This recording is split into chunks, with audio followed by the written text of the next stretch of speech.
Welcome back to the channel, guys, and before you say I know I've been slacking with the reviews, but I'm back, and this time we're talking about the highly anticipated Gotham Knights, developed by WB Games Montreal. So first and foremost, I want to thank Warner Brothers for providing me with a PS5 review code, and also to remind you guys to like, comment and subscribe to the channel. So now let's get into it.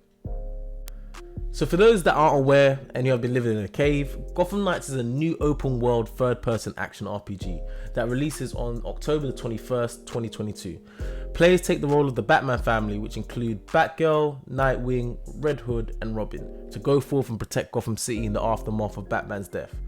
Batman's cause of death is a mystery to be unraveled, and as the new guards of Gotham, you have to protect the city from petty crime, organised mobs and supervillains, whilst also trying to solve the said mystery.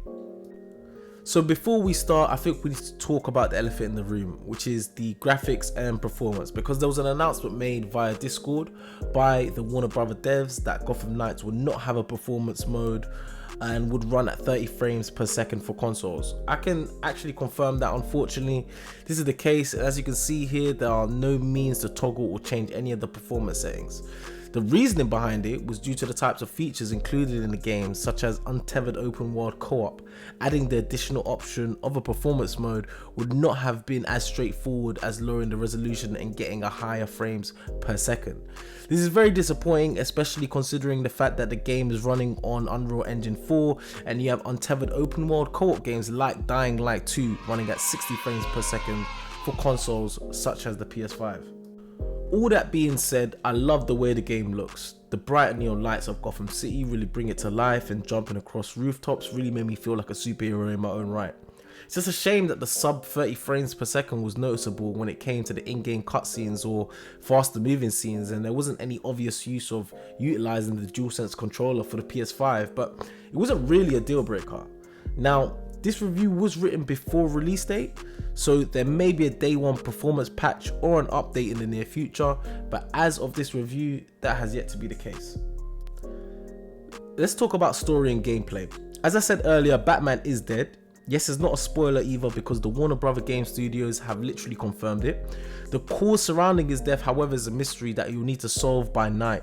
You fight crime in the open world city, follow marker destinations to the next main mission, and collect clues that can lead to unraveling the mystery.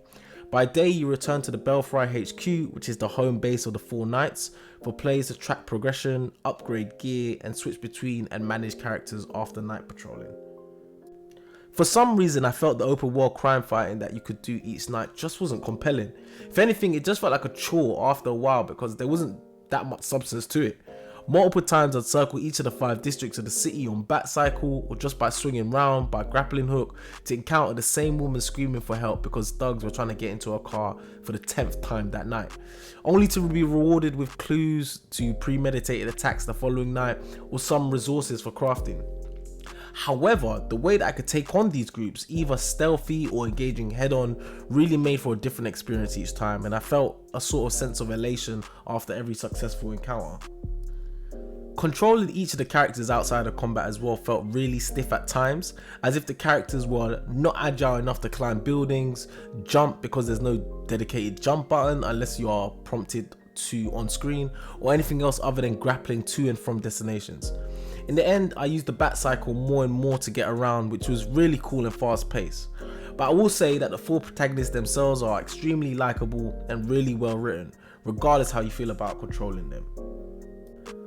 I won't go into too much detail with the story, but in the 20 plus hours it took me to complete Gotham Knights, I realised that the story had fully enticed me and my clue hunting hadn't been for naught. This is an engrossing and emotional story about loss and responsibility that really made me want to do justice for Batman and to help the Knights shoulder the responsibility of rising and protecting Gotham in his stead. It was just a shame that the moments in between the main stories were padded out with repeated sections from interrogations to crime and clue hunting between different factions. I'll just leave it at that. Onto combat. Now, this is an aspect of Gotham Knights that I really enjoyed. Yes, it's not anything new and pretty straightforward and easy to learn, but once you start to level up and attribute special skills / momentum abilities to your characters, you can really pull off some amazing moves which create unique combat experiences. So, each of the knights have their own unique style of combat or expertise.